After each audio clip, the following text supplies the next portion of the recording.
A Hells Angels biker stopped in freezing rain to save a German Shepherd, bleeding on the roadside, only to be judged as a criminal by a town that saw his patch before his actions. But that dog was a decorated Navy SEAL canine legend, and when his handler came home and walked into the clinic where the biker had refused to leave the dog's side, the truth shattered every lie, and the town learned that real honor is not written on a uniform or a rule book, but revealed in the moment.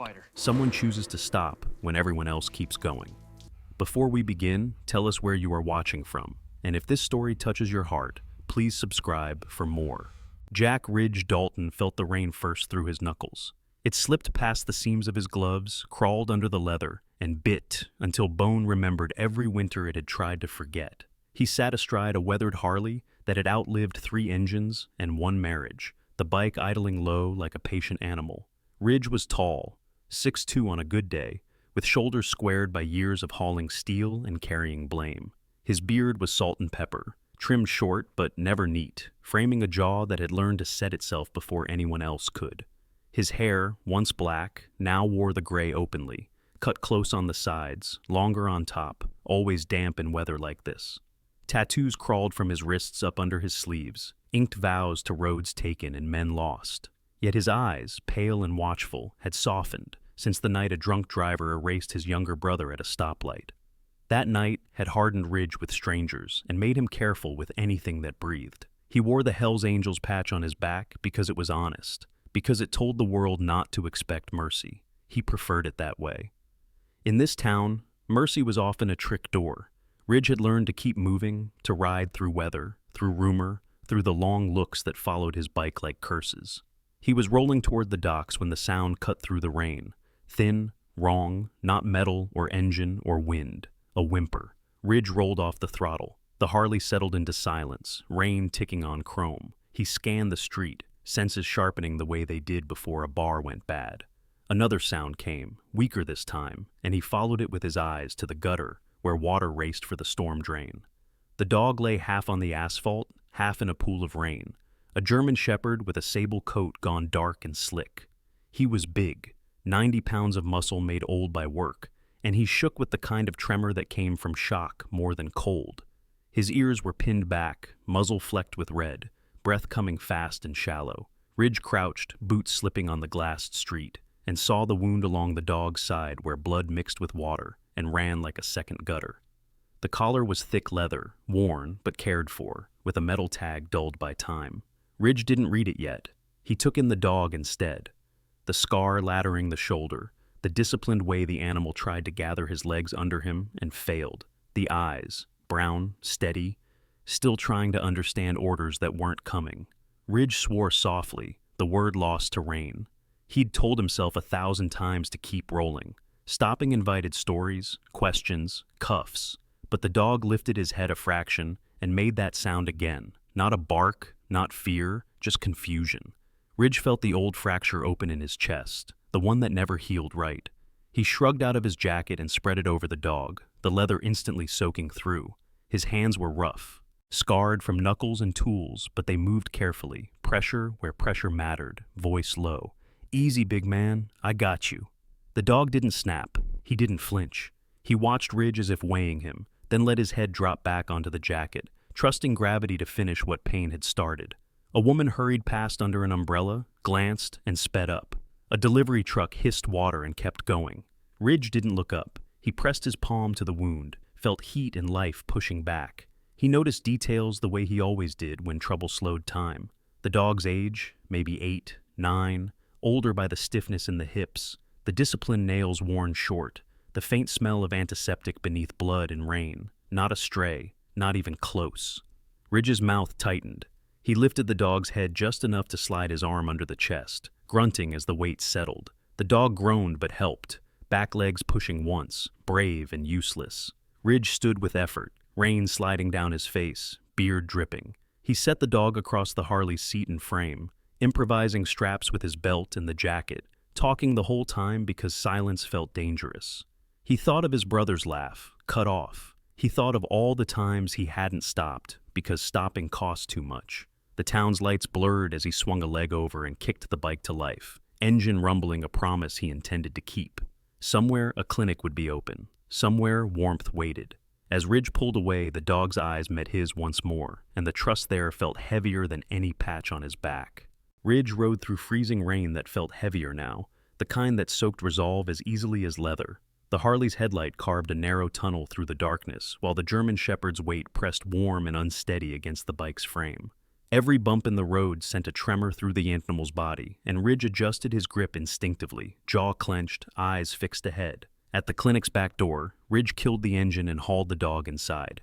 His boots left wet crescents on the linoleum floor, rainwater dripping from his beard and sleeves. Only then did he read the tag on the collar. Titan, the letters dulled by years of use, not neglect. The name fit the body. Even bleeding, even shaking, the dog held himself with the discipline of a soldier, muscles remembering commands the mouth could no longer answer. A young veterinary nurse rushed out from behind the counter. Her name was Lena Morales, early 20s, slim, with dark hair pulled into a severe bun that exposed a long, thoughtful face. Her skin was olive-toned, her eyes sharp and alert despite the hour. She froze for half a second when she saw the Hells Angels patch on Ridge's back, long enough for fear to surface. Then the sight of the wound snapped her into motion. "I need towels. Heat pad. Now," Lena said, voice firm, already moving. She had grown up in a border town where hesitation cost people more than pride, and her hands had learned speed before comfort. She knelt beside Titan, fingers gentle but decisive, assessing damage with a quick glance that told Ridge she knew what she was doing. Ridge dropped to his knees and pressed his palm where Lena pointed. His hands were rough, scarred by fights and years of manual labor, but they held steady. The clinic smelled of antiseptic and damp wool, a fragile island of light while freezing rain hammered the windows like thrown gravel. Titan stirred, his eyes opening just enough to find Ridge's face. His tail tried to move, failed, then managed a single weak thump. Ridge felt something shift in his chest, a tightness he hadn't felt since the night a drunk driver took his younger brother on a rain-slick highway. He leaned closer, voice low and constant. "You stay with me, big man. You hear that? You don't quit." Lena wrapped the wound and slid a warming blanket under Titan's body. "We can stabilize him," she said honestly, breath fogging slightly in the cold room. "But the vet stuck across the bridge. Roads are icing over." Ridge nodded once. He didn't argue with limits. He had learned long ago where force ended and patience began. Across town, Chief Petty Officer Ethan Ward pulled his pickup into the driveway of a modest coastal bungalow. Freezing rain stippled the hood, the sound sharp and relentless. Ethan was 34, lean and compact, his strength packed into controlled angles rather than bulk. His hair was cut close to the scalp, revealing a thin scar near his temple, and his beard was trimmed with military precision. Ethan noticed the back gate immediately. It swung open in the wind, tapping the fence in a hollow rhythm. The lock lay twisted in the wet grass. Something cold and absolute settled in his chest. Ethan moved through the house without turning on lights, checking corners by instinct, calling out once, "Titan," his voice low, controlled. Thunder rolled in the distance. No answering pause, no nails on hardwood. He stood still for a moment, breathing through his nose the way he had learned after bad news overseas. He checked his phone, fingers moving fast. The neighbor answered, Toby Finch, 17. All bones and nerves, voice breaking with apologies. He had opened the door during the storm. Titan had bolted. Ethan didn't yell. He thanked the boy, hung up, and started calling shelters and emergency clinics. Each no sharpened the edge inside him. When Westside Veterinary finally answered and confirmed a German Shepherd brought in from the rain, critical but stable, Ethan closed his eyes once. Then he turned the truck around and drove. Back at the clinic, a uniformed officer stepped inside. Officer Paul Keene, mid-40s, thick through the shoulders and middle, his mustache threaded with gray. His eyes were tired rather than hostile. He glanced at Ridge's patch, then at the dog, then at Lena's steady hands. "What happened?" he asked. Ridge told him the truth, nothing more. Keene wrote it down slowly, rain ticking against the glass behind him. He left with a nod that promised nothing and took nothing away. Minutes later, the door opened again. Ethan walked in, rain plastering his jacket to his frame, boots shedding ice onto the floor. He stopped short when he saw Titan on the table, bandaged, breathing. The room tilted. He crossed the distance in 2 strides and dropped a hand into familiar fur. "I've got you," Ethan whispered, voice cracking despite every rule he lived by. Titan's tail thumped once, then again. Ethan straightened, and finally saw Ridge. The height, the beard, the patch. Something old and sharp passed between them, then settled. Ethan extended his hand without ceremony. "Thank you," he said. Ridge took it, firm grip, steady eyes. Outside, freezing rain still fell, but inside the clinic, the war etched into Titan's bones had met a different kind of courage, and for the first time that night, survival felt like more than luck. The clinic clock ticked loud enough to feel accusatory. Its second hand scraped forward as if time itself were impatient. The fluorescent lights buzzing cold above the steel table where Titan lay. Outside, freezing rain needled the windows, each strike a reminder that the storm was not finished with them yet. Ridge stood at the table's edge, sleeves rolled, hands stained dark. He had done what he could, pressure, warmth, steady words, but now the limits pressed in. He did not pretend to understand anatomy. He understood thresholds. He knew when a bar fight turned fatal, when a man needed a hospital instead of pride. Titan's breathing grew shallow again, chest fluttering like a flag in weak wind. Lena Morales glanced up from the monitor, jaw tight. "BP's dropping," she said. Her voice stayed even, but her fingers betrayed her, tapping once against the clipboard before stilling. She was young, yes, but not untested. 2 winters earlier, a pileup on the interstate had taught her how quickly a room could fill with blood and fear. Since then, she trusted procedure the way others trusted prayer. Ridge leaned closer to Titan, speaking low, words rough but constant. "Stay with me. You don't get to quit now." The dog's eyes found his again, clearer than before. As if pain had stripped away anything unnecessary, the tail gave a faint twitch. The door opened, and a woman stepped in from the rain, shaking ice from her coat. Dr. Sarah Whitcomb was late 40s, tall and spare, with silver-threaded brown hair pulled into a practical knot. Her skin carried the pallor of someone who spent nights under artificial light, and her eyes, sharp, hazel, missed very little. Sarah had built her reputation in rural emergency medicine, stitching livestock and saving pets with the same calm precision. A winter crash years ago had taken her husband on a black ice curve, leaving her with a voice that never wasted words and a patience honed by grief. "What do we have?" she asked, already gloving. Lena gave a clipped report. Sarah nodded once, scanning Titan's scars, the collar, the discipline in the way the dog held himself even now. "Not a stray," she murmured. "Old injuries healed clean." She pressed fingers to Titan's abdomen, listened, frowned. "We're losing him." Ridge straightened, every instinct bracing for a verdict. He did not step back when Sarah looked at him. He met her gaze, beard dripping, eyes steady. "Tell me what to do," he said, not a plea, an offer. Sarah considered him for half a beat, long enough to weigh the patch against the posture, the scars against the hands that had not shaken. "You'll hold pressure and keep him talking," she said. "Don't stop." The decision came fast. Internal bleeding, splenic rupture, likely. Surgery, now or not at all. The storm had cut off transfer. The bridge would not reopen in time. Sarah scrubbed in, movements economical. Lena prepped instruments with the speed of muscle memory.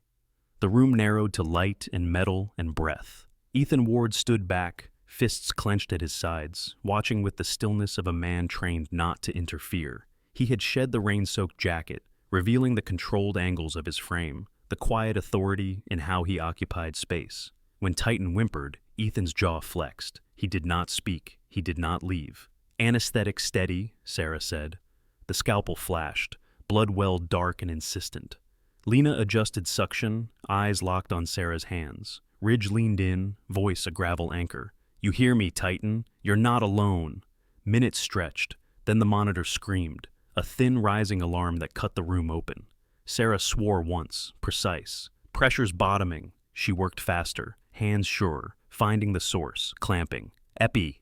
Lena moved. Ridge kept talking, words spilling now, not for himself but for the animal that had trusted him without question. He talked about the road, about the sound of rain on chrome, about how some storms pass if you don't run. Titan's chest shuddered. The alarm dipped, then steadied into a fragile rhythm. "Good," Sarah said. She tied off, closed, sutured with a care that bordered on tenderness. When she stepped back, the room exhaled together. Titan lived. The aftermath felt unreal. The storm still raged. The clock still accused. But the table held a breathing dog wrapped in clean bandages, heat rising beneath blankets. Sarah peeled off gloves and met Ridge's eyes again. "You did what you could," she said. Coming from her, it meant everything. Ethan crossed the room and rested his hand on Titan's head, just for a second, as if grounding himself to something solid. He looked at Ridge then, truly looked, and nodded. No speeches, no medals, just acknowledgement.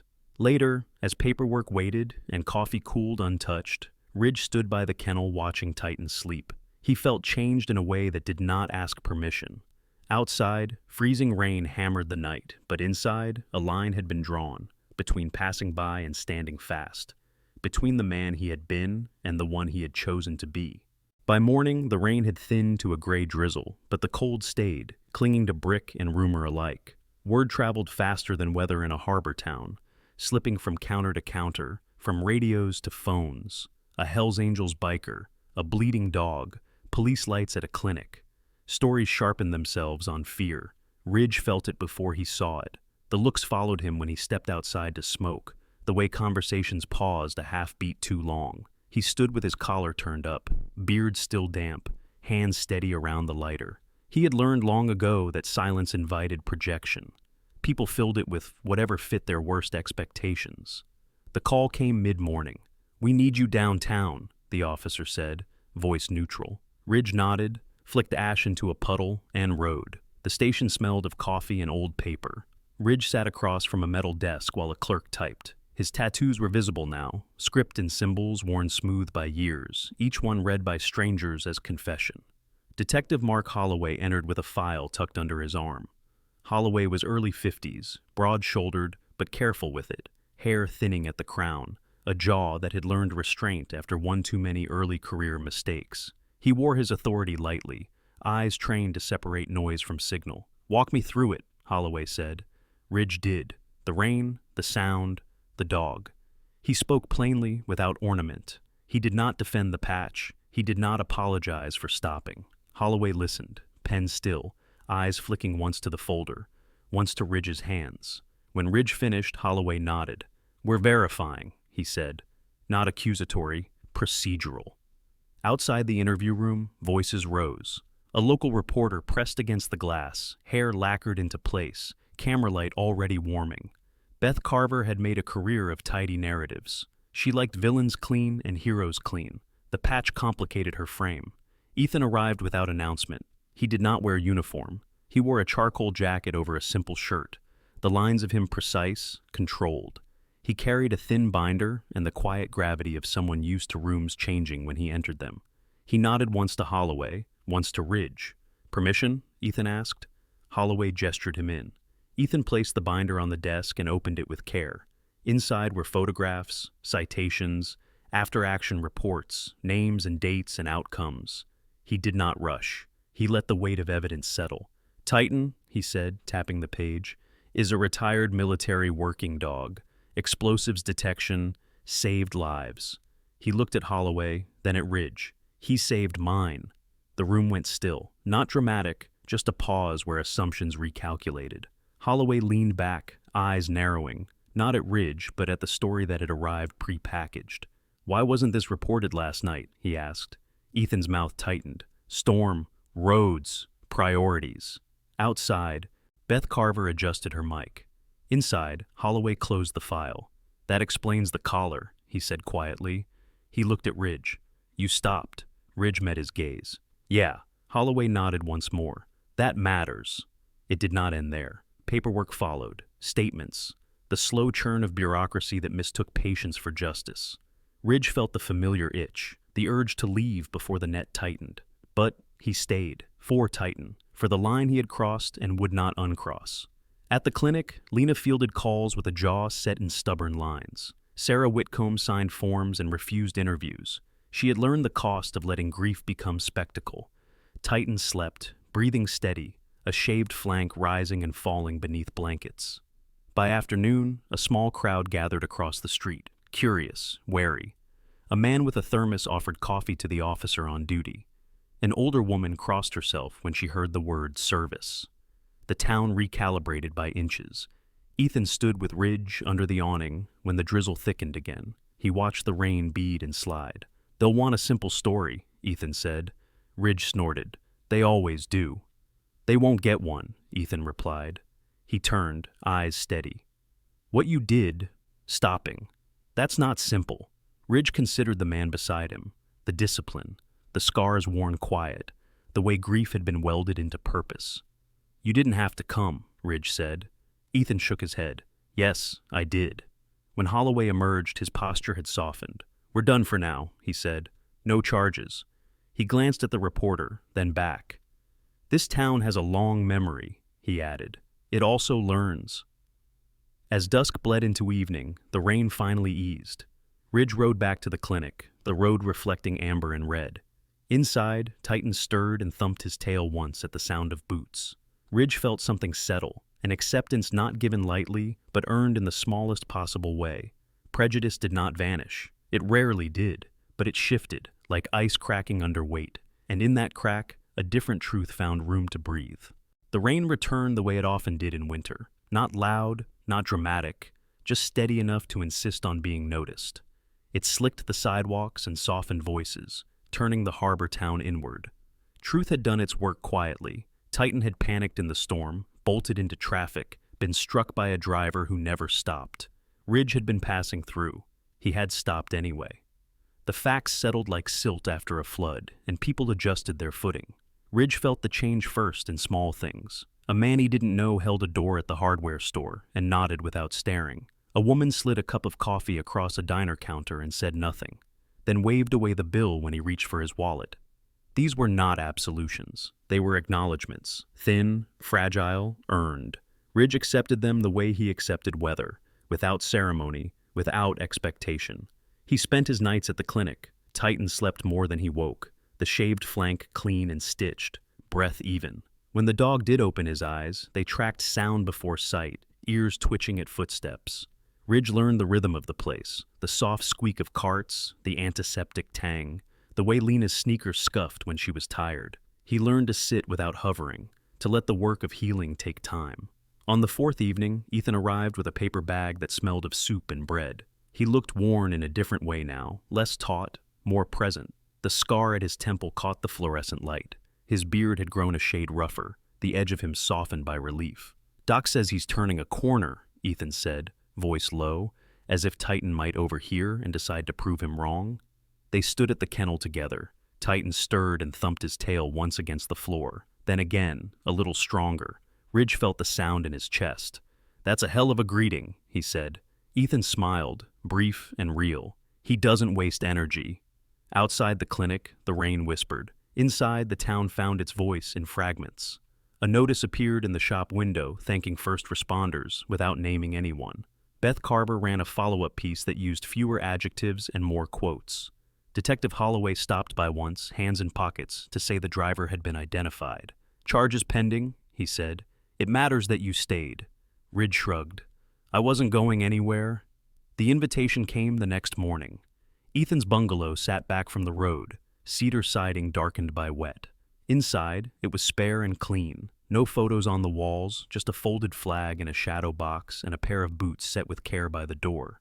Ethan poured coffee strong enough to scrape rust and handed Ridge a mug without asking how he took it. They sat at the table while rain stitched the window shut. I owe you, Ethan said. Ridge shook his head. Don't. Ethan considered that, then nodded. Then let me say this instead. What you did, stopping. It lines up with a code we live by. Doesn't matter the uniform. Ridge looked at his hands, the ink, the scars. Codes don't change what people see. No, Ethan said, but they change what you carry. Later that afternoon, Sarah Whitcomb called with the update. Titan could go home in a week if recovery held. No running, no storms. She spoke as if she were listing supplies, but when she hung up, she allowed herself a small, private smile. Grief had taught her not to celebrate early. Hope had taught her not to refuse joy when it arrived. The day Titan was discharged, the rain lifted just enough to let light through. It wasn't sunshine, winter didn't bargain like that, but it was brighter. Ridge arrived early, helmet tucked under his arm, beard trimmed, jacket clean. Lena fussed over instructions, voice firm, eyes soft. She hugged Titan around the neck without asking permission and whispered something that made the dog lick her cheek. Ethan knelt to fit the collar, hands steady. Titan stood on his own, shaky but proud. He leaned into Ridge's leg, a quiet claim. Ridge laughed, the sound rough and surprised. "Guess you picked your people," he said. They stepped outside together. A couple passing slowed, then smiled. An older man tipped his cap. Ridge felt the weight shift again, not gone, never gone, but redistributed, bearable. At the gate, Ethan paused. "If you ever need anything—" Ridge cut him off gently. "I know." Titan climbed into the truck and settled with a sigh that sounded like a story ending where it should. Ridge rested a hand on the dog's head. "I saved you," he said softly, more to himself than to Titan. The dog's tail thumped once, decisive. Ridge corrected himself with a hoarse chuckle. "Yeah, you pulled me out of the rain." The road home glimmered wet and honest. The rain began again, not cruel, not kind, just present. Ridge rode through it with a steadier line, the Harley humming, Titan breathing beside him.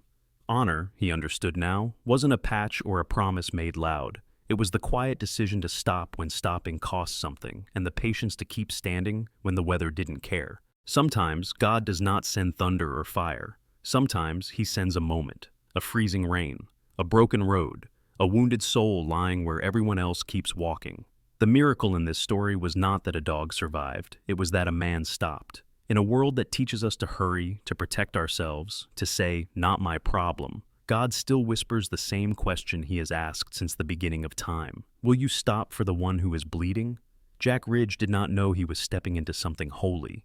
He did not pray. He did not ask for signs. He simply chose compassion when it cost him comfort. And that choice became a doorway. Because this is how God often works, not through perfection, but through broken people who are willing to listen.